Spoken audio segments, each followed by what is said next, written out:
bait-bait naman ng baby na yan. Sumandal ka. Ha? Tadyan! Bait-bait naman yung baby na yan.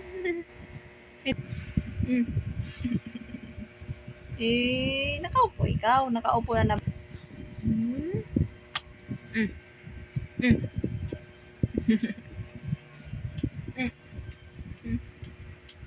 Sige na, mag-vlog ka na. Say hi to your fans. Hi po! Kumusta po kayo dyan? Wala po bang ulan sa inyo?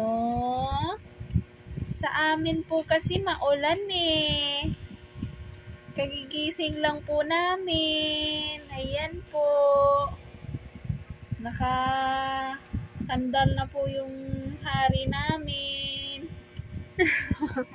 Ay,